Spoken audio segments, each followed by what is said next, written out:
But as you said, I mean, the 49ers don't go. It's not like the 49ers are some absolute dominating, they cannot be beaten kind of an outfit. They're 12-4. They're 7-2 on the road. They've got a lot of weapons and a lot of talent on the roster. But you just and defensively, they're a top tier defense if you look at the numbers. But how severe, I guess, are their defensive problems? Why don't we start there? Because part of me, sometimes I convince myself that, you know what, they don't really have a problem run D. They just got fatigued and they, missed a lot of tackles going into the bye, and then they missed a lot of tackles because they're fatigued. But they're not, you mentioned it, they're not great against screen passes. And it seems like if you're a physical runner and if you're a team that commits to the run, they're going to have a hard time stopping you. They don't seem like they can stop anybody in short yardage, whether it be on the goal line or whether it be in the middle of the field. How is the run D and the lack of and the defensive issues that we just mentioned there, are those serious issues that are going to keep them from winning the whole thing?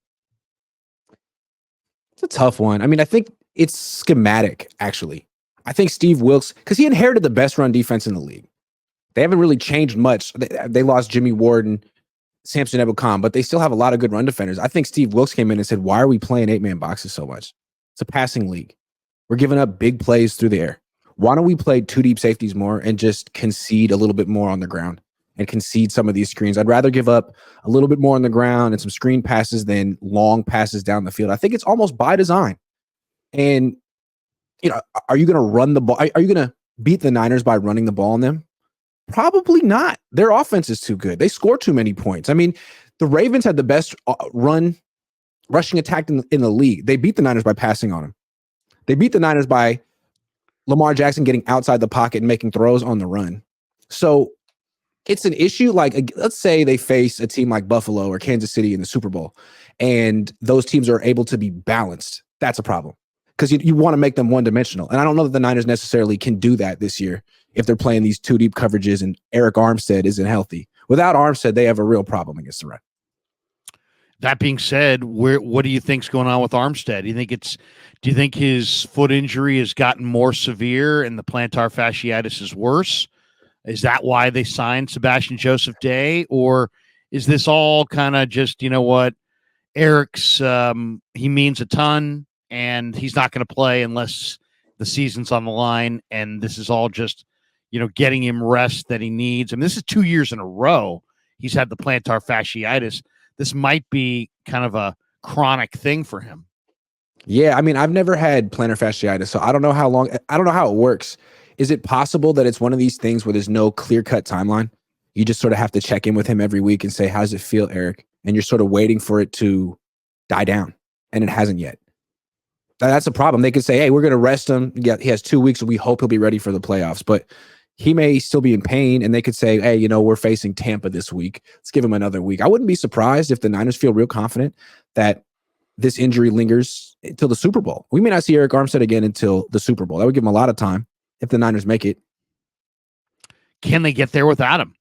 I mean, he is far and away their best run defender inside. I mean, it's like and it's not even close. It's like when he's in there, they're a different run D inside. When he's not in there, it's like, man, you just kind of pray that everything works out.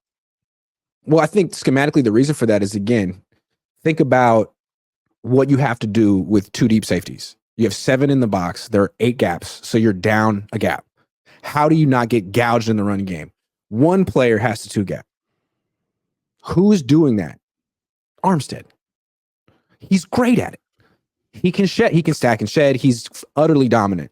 One player has to 2 gap in that scenario, and you're still not going to be a great run defense because you're playing two deep safeties. But that's not. I don't really think Kinlaw can do that as well as Eric Armstead, or Sebastian Joseph Day can't do it. Like, that's Eric Armstead. That's why they pay him $18 million a year, because he gives him that flexibility. He can play 1 gap, 2 gap, inside, outside. He's very unique. They've already gone for Sebastian Joseph Day. I'm reading an article this morning on Bleacher Report. Who's a 2-gapper, right? Right. And in fact, that was interesting too, listening to Shanahan talk about him. He's like, hey, the scheme that he played in was so much different than our scheme that, he played 11 snaps against the Commanders. They're like, it's a totally different deal. Instead of sitting back, reading and reacting, we want him to kind of, be a one gap. It's a one gap penetrating, get up the field scheme. And it sounds like he's a fish out of water, but can they lean on him? And if not, Bleacher Report's suggesting they should go sign Matt Ioannidis. I mean, I guess the question is, how serious is the Armstead injury? And do you think like you can get there to the Super Bowl without him? Or do you need reinforcements? And I don't even know the rules on that. I know you can only call 2 guys off a practice squad, but can the Niners, we're post-trade deadline. Can they pick up guys off the street right now? Do they have to clear waivers? And is there anybody out there? Ioannidis is nice, but he hasn't played all year. Joseph Day, right? Yeah, so I think they could definitely sign Matt Ioannidis, and they probably should. I think the reason they're not is, a sentimental attachment to Eric Armstead. He's been here for so long. He's such a is he a captain? They treat him like he's a captain. I think he's a captain. I don't know, but he is. They treat him like he's a captain. He's a very important member of this team, and I think they want to leave the door open for him to return if he can. And I'm guessing, for an NFC Championship game, for a Super Bowl, he would probably try to play at 50%. But how good would he be? I'm looking at last year. So last year he had the same injury. You remember how many games he missed in a row with this injury? How many weeks? No. 7. He was 7. He's already missed 4 here. 7 plus a bye week. So that's 8. 8 weeks. He may not play until the Super Bowl. Back. He missed week 3, came back, played week 4, and then was sat out from week 5 till week 13. I'm saying, serious injury. And he wasn't that great when he came back. He didn't really hit his stride until the playoffs, right? Right.